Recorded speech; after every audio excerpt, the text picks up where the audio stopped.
Yesterday, the Jewish people marked the end of Passover. Passover is the holiday in which we celebrate our first step to nationhood, the exodus from slavery in Egypt and the beginning of our ancestors' journey to the land of Israel. The Jewish people set out for the Promised Land 3,500 years ago.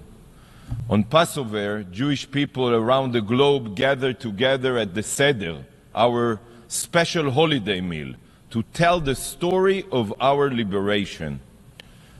We remind ourselves of the suffering we endured, the generations-long hardships we survived on the road to salvation. We remember this pain by eating what we call matzah, the bread of affliction, and maror, the bitter herbs. And we dip our food in salt water. Why? To commemorate our tears. Yet, this year, we did not need bitter herbs and salt water to remember the pain. Because this year, every Jewish family had an empty hole, a hole in their hearts. This year, every Jew focused on the atrocities of October 7th and the suffering of the Israeli hostages held in Hamas terror tunnels. We couldn't really celebrate our ancestors' liberation while our brothers and sisters are still waiting to be freed from the Hamas monsters. Yet, as my people marked this Passover with grief, the UN is again seeking to reward the perpetrators of the horrors. The UN couldn't care less about Israel. To hell with our safety, to hell with our future, and to hell with our hostages. The General Assembly is fueled by nothing other than political interests, not by the UN Charter, not by morality. And nothing exemplifies the UN's rotten values more than the advancement of a Palestinian statehood. No, nothing can reward and incentivize the terrorists that committed the October 7th massacre more than this discussion here today. To this day, you have not even condemned Hamas, not even once. To this day, not a single UN initiative has been taken for the sake of the hostages, the Israeli hostages. Yet instead, this body has focused only on recognizing a Palestinian terror state, unilaterally, an entity fueled by Jewish genocide, by terror, by Nazi-like incitement. You know, by advancing a Palestinian state, you are telling the child-murdering Hamas rapists that terror pays off. You have done nothing for the victims, but have mobilized for the murderers. It makes me want to vomit. Yes, vomit. You know that the Palestinian Authority doesn't meet the criteria for statehood. No Palestinian leader, not a single one of them, has even condemned Hamas or their massacre. You prefer another rogue state, and to hell with the Jewish state. The Palestinian Authority is paying salaries, think of it, paying salaries to the very terrorists that invaded Israel and murdered 1,200 innocent Israelis. This is who you want to grant statehood to? Granting full UN membership to the Palestinians will only have two destructive results. Number one, it will further incentivize terror, as I explained. And number two, it is a clear message to the Palestinians that they never ever have to sit at the negotiating table, let alone to make any compromises. Everyone who understands something about negotiations can understand what I just said. The Palestinians have rejected in the past every peace plan ever made, and they continue to support terror and boycott any negotiations. And now they know that their rejectionism pays off. Look at this discussion. These UN sessions will be remembered in the future as one of the primary obstacles to resolving the conflict. Remember my words. The UN today is the main impediment to peace. You, most of you, you that supports a forced unilateral establishment of a terror state, a Palestinian terror state, is an obstacle to peace. You are the dream come true for every Palestinian terrorist that seeks to destroy Israel through diplomatic terror. Because without your support, the Palestinians would have had to internalize that negotiations and mutual compromises are the only way forward. That's how you make peace. You should be ashamed of yourselves, those who support a unilateral, forced Palestinian terror state. Colleagues, during the Holocaust, there were the Nazis, there were collaborators, and there were those who turned a blind eye to genocide. All of them, all were guilty. And today there are modern-day Hitlers, such as Yahya Sinwar and Ayatollah Khamenei. There are Nazi terrorists like Hamas, Hezbollah, and the Revolutionary Guard in Iran. And there are collaborators and those who turn a blind eye, just like the UN and its agencies today, such as UNRWA, OCHA, UN Women, just like, sadly, so many here in the General Assembly. This body reeks of anti-Semitism. It's everywhere. The UN cares nothing for Israeli blood. Nothing. Zero. It is a collaborator with the Nazis of our day, working to ensure Hamas's survival and even reward them for murder and rape. I have no words. The Palestinians have rejected, I'll say it again, every peace plan. They rejected every peace plan because to them, the existence of a Jewish state is unacceptable. This is not about land. And if you need more proof, well, take a drive to Columbia University or to New York University. Listen to the murderous cries of the pro-Palestinians mobs. Look at their violence. Hear their calls for the genocide of Jews and Israelis. From the river to the sea, these mobs across the United States and Europe, they expose the truth. They have removed the mask of the Palestinian authorities' lies. The anti-Semites failed to annihilate us during the Holocaust. They failed in 1948, in 1967, and in 1973. But today, they are attempting again. This time not only through terror and war, like we've seen on October 7th, but also through UN weaponization and the exploitation of UN bodies. That's how they want to achieve their goal. And here is what they scream, and I quote, "From the river to the sea, Palestine will be free."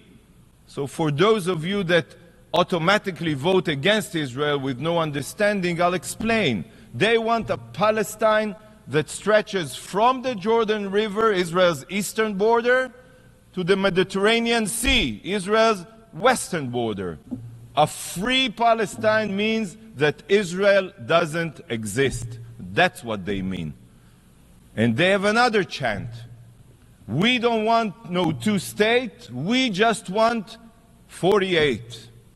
I'll remind you what they mean. They want to return to the situation before Israel's War of Independence in 1948, after they rejected the partition plan that was accepted here in 1947. They want to erase Israel.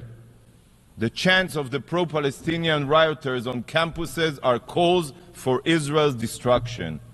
We always knew that Hamas hides in schools.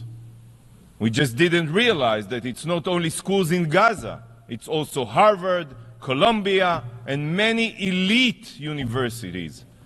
This is what we hear at academic institutions across the world, and they directly represent the Palestinians' goal. The only solution for them is a single Palestinian state that is Judenrein, Jew-free, from the river to the sea, achieved through repeated October 7th against Israel and also against Jews. And you here are collaborating with them and encouraging their racism and anti-Semitism.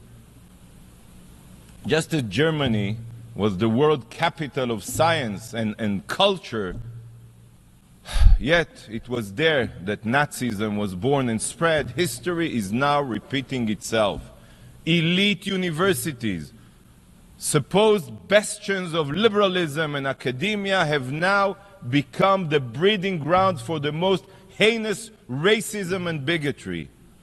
Those that carry on the Nazis' race theory today are restoring to violence, shattering windows, attacking Jewish students and calling for their removal from campus. The images that have come out of Columbia University are reminiscent of Kristallnacht. Just yesterday, over 100 violent pro-Palestine Nazi agitators were arrested at Columbia University. Swift and severe action must be taken against faculty that back this mayhem. University presidents and professors today must be held accountable for permitting this. Students who call for the murder of their peers or use physical violence must be arrested and expelled. But this brainwashing did not happen overnight. It was the result of years of incitement and delegitimization here at the UN. And do you know who it is that set the stage for this blatant anti-Semitism? The UN, the General Assembly. The anti-Israel vitriol spread here by this organization is what sparked what we are seeing today on college campuses.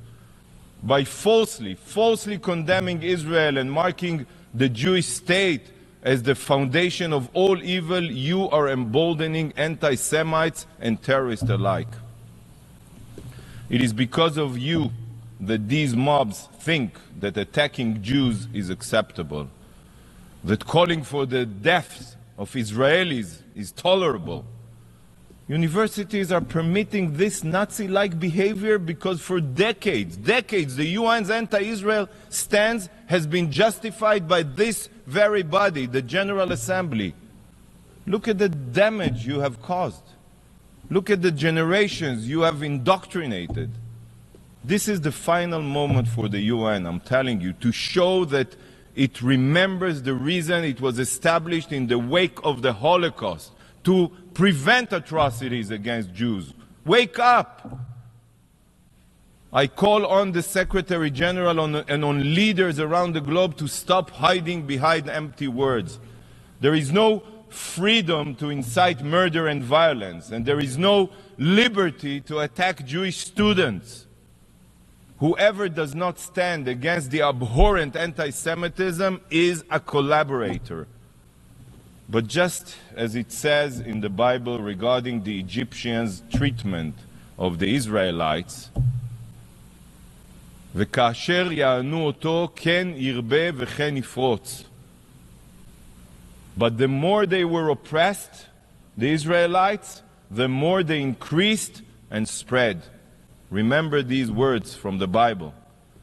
The UN chooses to continue singling out the Jewish people, but we will only grow more resilient and thrive. Colleagues, today marks the ninth General Assembly meeting held on Gaza since Hamas's massacre. Ninth. Not one of the meetings focused on condemning Hamas or releasing the hostages. Not even one. I'm disgusted by this institution. But if a lion landed on earth, it would be certain that outside of Gaza, the rest of the world is a utopia. A war is currently raging in Sudan, where tens of thousands have been killed and millions are on the brink of starvation. How many General Assembly sessions have been held on Sudan? Do you know? 0.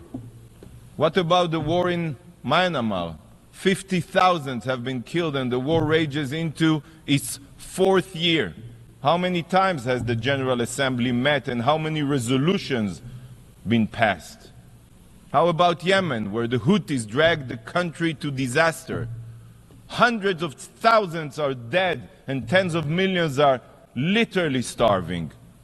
All while the Houthis also fire drones and missiles at merchant vessels in the Red Sea. Where is the Assembly's voice about the Houthis and Yemen? Is this not worth an emergency session? Let's continue to Pakistan. Pakistan is in the process of forcefully displacing 1.3 million Afghans back under the Taliban's radical control. Have you convened to condemn this? Oh, and what about Iran? The Ayatollah regime executes thousands of women, protesters, and members of the LGBTQ community, while Iran is hurtling towards nuclear weapons. And mere weeks ago, the regime launched 350 drones and missiles at Israel. Is this not enough for the General Assembly to discuss this murderous regime? But you are not interested in criticizing rogue states. You are interested only in smearing the Jewish state. Do you not see how much of a joke the UN has become? A sick joke that cares nothing for the lives of civilians around the world, that cares nothing for wars being fought, that cares nothing for death, destruction, and suffering. The only thing that the UN cares about is bashing the Jewish state. You don't really care about the Palestinians. You don't care about the Palestinians in Lebanon that are living under a real apartheid regime, or Palestinians in Syria displaced or murdered by the Assad regime. And the UN was silent for all the years that Hamas oppressed Gazans and turned Gaza into the war machine that it is. You only care about the Palestinians when you can blame Israel. Today, the UN is a haven for terrorists, for tyrants, for dictators. A laundromat to whitewash their crimes while shifting the focus to the vibrant democracy of Israel.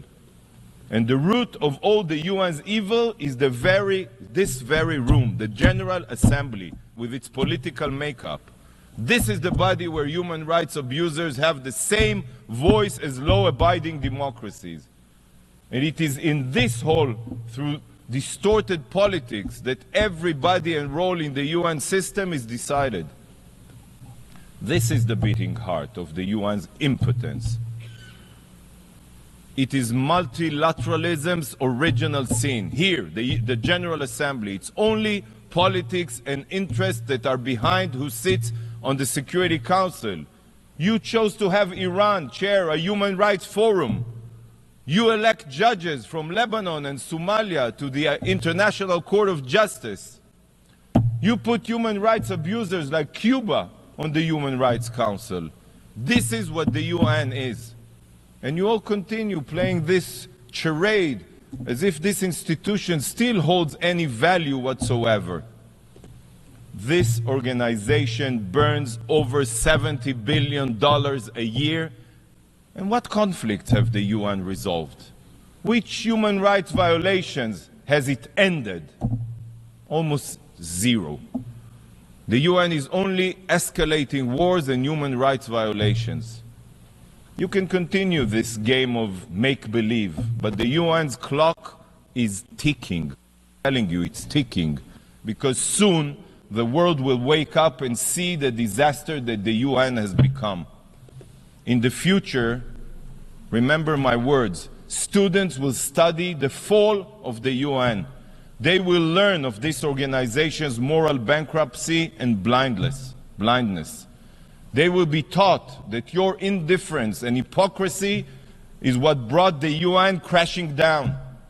But this is also what will prompt the establishment of a new world institution, a force for good, one with a strong moral compass, democratic values, a body that will refuse to give dictators a free pass and terrorists a lifeline. Mark my words, the UN's days are numbered. Colleagues, on Passover, the Jewish people commemorate our exodus from Egypt. Egypt was a world superpower, yet we were victorious. This has been the story of the Jewish people from that day forward.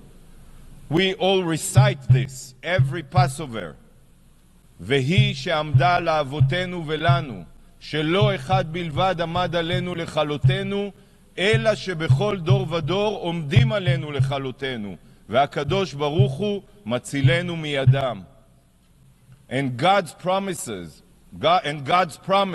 is what has stood by our ancestors and us. For it was not only one man that rose up to destroy us, but in every generation people rise up to destroy us, and God saves us from their hands. Remember, many have tried to destroy us, from the most powerful of empires to the most evil of decrees, but all have failed. We are the eternal people, and Israel is here to stay. Thank you, Mr. President.